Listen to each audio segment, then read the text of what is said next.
बिस्मिल्लाहिर्रहमानिर्रहीम। अस्सलामुअलैकुम। आज हम बना रहे हैं चॉकलेट बर्थडे केक, वो भी विदाउट अवन के, और ना ही हम इलेक्ट्रिक बीटर यूज़ करेंगे और ना ही ब्लेंडर यूज़ करेंगे। तो रेसिपी को लास्ट तक ज़रूर देखिएगा। आप भी इंशाल्लाह इस तरह का केक घर पर बना सकते हैं विदाउट अवन और इलेक्ट्रिक बीटर के। तो चलिए रेसिपी को स्टार्ट करते हैं। एक बड़े से बोल के अंदर हमने 200 ग्राम मक्खन ले लिया और ये रूम टेम्परेचर बटर है, ठीक है। इसको हमने 7 से 8 मिनट तक हैंड विस्क से अच्छे से मिक्स करना है ताकि ये थोड़ा सा हल्का हो जाए। तो 7 से 8 मिनट के बाद इसका कलर जो है वो आप देख लें चेंज हो चुका है। अब हम इसमें 1 कप पिसी हुई चीनी शामिल कर देंगे, जो नॉर्मल घर पर चीनी होती है। उसको ब्लेंडर में डालकर उसका पाउडर बना लें। ये है 1 कप, और 1 कप ही चीनी आपको चाहिए। इसको अच्छे से मिक्स कर लें 7 से 8 मिनट। तो यहाँ पे चीनी का जब दाना ख़त्म हो जाए और मक्खन और चीनी अच्छे से मिक्सअप हो जाए, अगर आप छोटा बोल लेंगे तो आप इसको आसानी से मिक्स नहीं कर सकेंगे और तमाम चीज़ें अच्छे से मिक्स नहीं होंगी। तो कोशिश किया करें कि बोल थोड़ा सा बड़ा लें ताकि आप इसको आसानी से मिक्स कर सकें। तो मक्खन और चीनी अच्छे से मिक्स हो गए। अब हम ले रहे हैं 1 कप छना हुआ मैदा और 4 खाने का चम्मच मैं ले रही हूँ अनस्वीटेंड कोको पाउडर। ये आपको मार्केट से इजीली मिल जाता है। 1 चाय का चम्मच लेवल करके आपने ले लेना है बेकिंग पाउडर। 1 चाय का चम्मच लेवल करके आपने बेकिंग पाउडर डाल देना है और 1/4 चाय का चम्मच आपने ले लेना है बेकिंग सोडा। ये इसमें लाजमी आपने ऐड करना है, नमक डालने की ज़रूरत नहीं है। इसको आप अच्छे से मिक्स कर लें। आप 2 से 3 दफ़ा इसको छान भी सकते हैं। तो यहाँ पे ये मिक्स हो चुका है। अब हम इसे साइड पे कर देंगे। अब 4 अदद अंडे ले लेंगे। अंडे भी रूम टेम्परेचर पर होने चाहिए, ज़्यादा ठंडे अंडे ना हों। और एक एक करके आपने इसमें डालते जाना है। जो मक्खन और चीनी को हमने मिक्स किया हुआ ना, उसमें आपने मिक्सचर में डालते जाना है अंडों को। तो अलहदा से बोल के अंदर आप पहले अंडा तोड़ें, क्योंकि बाज़ औक़ात अंडे ख़राब भी निकल आते हैं। तो अलहदा से तोड़ें ताकि बाकी का मिक्सचर आपका ज़ाया ना हो, और एक एक करके डालते जाएं। 4 अंडे आपने इसमें डालने हैं। जब अंडे अच्छे से मिक्स हो जाएं चारों के चारों, तो आपने इसमें डाल देना है वनीला एसेंस। मैं इसमें डाल रही हूँ 2 चाय के चम्मच, यानी कि 2 ढक्कन आप इसमें डाल दें। ये तकरीबन 2 टीस्पून बनता है। तो जितना आप इसका फ्लेवर पसंद करते हैं उतना डाल लें। अब हम इसमें डाल रहे हैं जो हमने पहले मिक्सचर को मिक्स करके रखा हुआ था ना, बेकिंग पाउडर, बेकिंग सोडा और कोको पाउडर वगैरह मैदे में, उसको थोड़ा थोड़ा करके डालते जाएंगे। और ये वाले सारे ड्राई इंग्रेडिएंट्स हमने इसमें थोड़े थोड़े करके शामिल करने हैं ताकि खुशके की गुठली ना हो और ये अच्छे से हम मिक्स कर सकें। और यहाँ पे थोड़ा थोड़ा करके जब आप सारा डाल लें, इसमें जो बाकी का बचा हुआ था वो भी मैंने डाल लिया। अब आपने यहाँ पे नीचे से ऊपर की तरफ इस मिक्सचर को उठाना है ताकि ये अच्छे से हल हो जाए। जब केक का बैटर रेडी हो जाए तो आपने एक मोल्ड ले लेना है। इसको आपने कोई ग्रीस नहीं करना, क्योंकि हमने इसमें ऑलरेडी इतना ज़्यादा बटर ऐड किया हुआ है, तो इसको आपको ग्रीस करने की ज़रूरत नहीं है। सिंपली इसको बटर पेपर लगा दें और इसके अंदर आपने सारे का सारा बैटर डाल देना है। स्पैचुला से आप इसको सेट कर लें और बार बार आप इसको टैप ना करें, ठीक है। स्पैचुला को थोड़ा सा मैंने पानी से गीला करके इसको सेट कर लिया। अब मैं इसे बना रही हूँ प्रेशर कुकर के अंदर, क्योंकि 30 से 35 मिनट के अंदर ही प्रेशर कुकर के अंदर केक बन जाता है। तो इसको पहले से प्रीहीट होने के लिए छोड़ दें। अगर आप पतीले में भी बना रहे हैं उसको भी इतनी आंच रख के आपने प्रीहीट कर लेना है। तो 35 मिनट के बाद अब मैं आपको दिखा रही हूँ केक माशाल्लाह से रेडी है। दरमियानी आंच पे आपने इसको बेक करना है तकरीबन 35 मिनट। अगर आप प्रेशर कुकर में बनाएंगे, टूथपिक या छुरी से आप इसको चेक कर लें। अगर ये क्लीन निकलती है तो इसका मतलब केक आपका तैयार है।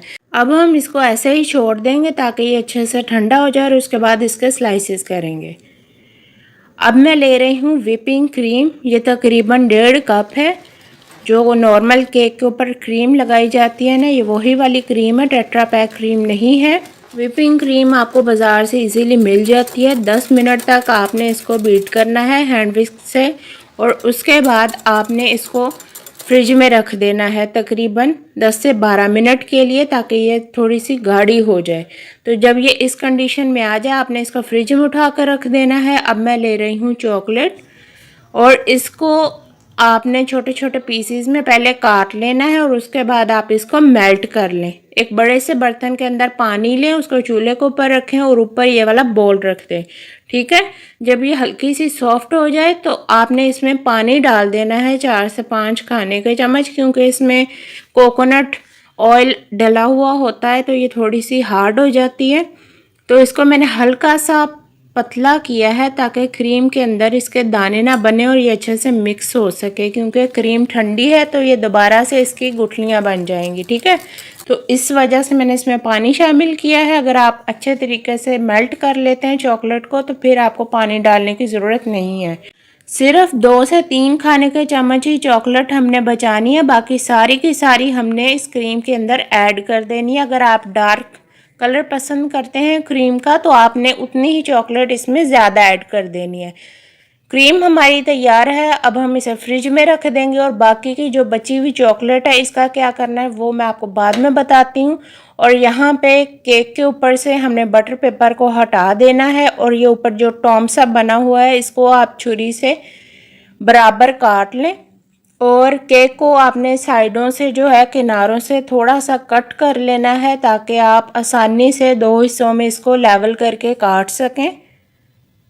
आप इसको 3 लेयर्स में भी कट कर सकते हैं, मैं इसको 2 लेयर्स में काट रही हूँ। ठीक है, तो दरमियान में से हमने इसको 2 हिस्सों में कर लिया है। अब ये जो पहले वाली लेयर है इसको हम एक साइड पे कर देंगे और जो नीचे वाला हिस्सा है इसको हम दूध से सोक करेंगे। अब ये जो आप ब्रेड क्रम्स देख रहे हैं इसको आप उठाकर मिडल में रख दें और यहाँ पे मैं ले रही हूँ 3 से 4 खाने के चम्मच कंडेंस मिल्क, 1/4 कप मैंने इसमें पानी का शामिल किया और यहाँ पे हमने जिस दूध से केक को सोक करना है वो दूध तैयार है। अगर आप चाहें तो आप नॉर्मल जो घर पर दूध होता है बॉयल किया हुआ उसके अंदर आप 2 खाने के चम्मच चीनी का शामिल कर लें और उसको अच्छे से मिक्स करके ठंडा कर लें, उससे भी आप केक को जो है वो सोक कर सकते हैं। तो केक के ऊपर दूध डाल लेने के बाद अब हम इसके ऊपर डालेंगे क्रीम और एक क्रीम की आपने एक अच्छी सी लेयर लगा देनी है। क्रीम लगा लेने के बाद अब हम केक की दूसरी लेयर रख देंगे इसके ऊपर और उसी तरीके से इसको भी सोक कर लेंगे। तो यहाँ पे दूध हमने इसके ऊपर डाल दिया है और अब हम इसके ऊपर क्रीम लगाएंगे। थोड़ी सी क्रीम आपने पहले लेनी है और पूरे केक को आपने कवर कर देना है ताकि केक के जो क्रम्स हैं वो बाहर आपको नज़र ना आए और उसके बाद सारी की सारी क्रीम से आपने केक को कवर कर देना है। पूरे केक को हमने क्रीम से कवर कर दिया है। अब आप नॉर्मल पानी लें एक बोल के अंदर और पैलेट नाइफ को गीला करके आपने ऊपर से इसको नीट कर लेना है, यानी कि क्रीम को सेट कर लें अच्छे से। फ्रिज में रख दें इसको तब तक के लिए। और जो बाकी की बची हुई चॉकलेट है इसके अंदर हम 3 से 4 खाने के चम्मच अगेन व्हिपिंग क्रीम ऐड करेंगे और इसको दोबारा से हम मेल्ट कर लेंगे ताकि ये चॉकलेट सिरप की सूरत में आ जाए। ठीक है, तो यहाँ पे चॉकलेट और व्हिपिंग क्रीम जो है उसको हमने अच्छे से मिक्स कर लिया है। अब हम इसको चॉकलेट केक के ऊपर डालेंगे। तो आप इसकी कंडीशन देख लें, ये बिल्कुल लिक्विडी होना चाहिए। इसको हम कप के अंदर डाल देंगे ताकि हम आसानी से केक के ऊपर इसे डाल सकें। आप किसी बोतल के अंदर भी डालकर इसको केक के ऊपर फैला सकते हैं इस तरीके से। तो इसी तरीके से तमाम की तमाम ये वाली जो चॉकलेट है हमने इसके ऊपर डाल देनी है। आप अगर चाहें तो साइडों पर ये जो डिज़ाइन आपको नज़र आ रहा होगा लाइंस का, ये भी आप इस तरीके से बना सकते हैं। तो यहाँ पे मैं इसको पूरा चॉकलेट के साथ कवर कर दूंगी, तो ये आपकी अपनी मर्ज़ी है। अब हम इसे टर्न टेबल से उठाकर प्लेट में रख देंगे, यानी कि इसको हम थोड़ा सा क्लीन कर लेंगे और केक को हमने प्लेट में रख दिया। आप चाहें तो इसको गत्ते के ऊपर भी रख सकते हैं और आधे केक को हम शुगर स्प्रिंकल के साथ कवर कर देंगे और इसको हमने आधे को ही डेकोरेट करना है और बाकी आधा जो है उसके ऊपर आप हैप्पी बर्थडे लिख सकते हैं या जिसकी बर्थडे है उसका आप नाम लिख सकते हैं, कैंडल्स लगा सकते हैं। तो इसलिए मैंने इसको आधे को कवर किया है शुगर स्प्रिंकल्स के साथ। आप किसी भी चीज़ के साथ में इसको डेकोरेट कर सकते हैं। तो यहाँ पे मैं पहली दफ़ा हैप्पी बर्थडे लिख रही हूँ, तो हो सकता है मुझसे इतना अच्छे तरीके से ना लिखा जाए। आप आराम आराम से लिखिएगा तो इंशाल्लाह आप नीटली जो है वो लिख पाएंगे।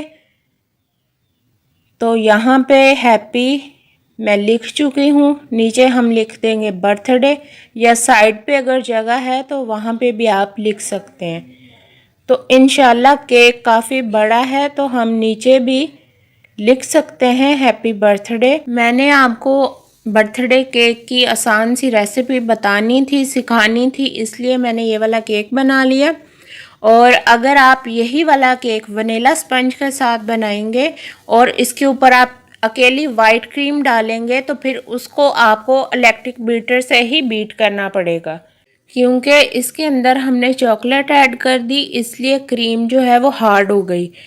और यहाँ पे हैप्पी बर्थडे हमने लिख लिया है तकरीबन, और आप इसको आधे घंटे के लिए फ्रिज में रख दें ताकि क्रीम जो है वो अच्छे से सेट हो जाए और चॉकलेट भी थोड़ी सी हार्ड हो जाए। और उसके बाद मैं आपको इसकी कटिंग करके दिखाऊंगी कि माशाल्लाह से ये कितना शानदार केक हमने बनाया है, वो भी विदाउट अवन और इलेक्ट्रिक बीटर के।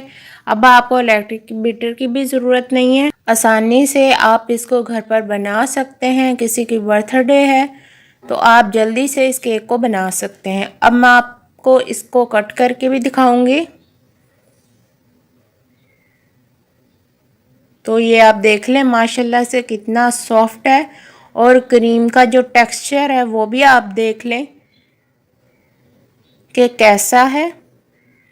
तो इंशाल्लाह आप जब इस तरीके को फॉलो करेंगे तो आपको बिल्कुल भी परेशानी नहीं होगी और आप आसानी से इस केक को घर पर बना सकेंगे।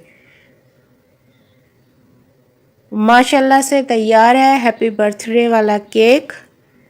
बाज़ार से बेहतर घर पर आप इसको बना सकते हैं और बहुत ही जायकेदार बनता है। इंशाल्लाह आप भी जब इसको बनाएंगे तो बहुत ही अच्छा केक आप घर पर बना लेंगे। अगर आप पहली दफ़ा भी बनाएंगे तो बहुत ही शानदार बनाएंगे। तो रेसिपी को ज़रूर ट्राई कीजिएगा, दुआ में ज़रूर याद रखिएगा। और आपको ये रेसिपी कैसी लगी कमेंट सेक्शन में मुझे बताना ना भूलिएगा। Thank you for watching. अल्लाह हाफिज़।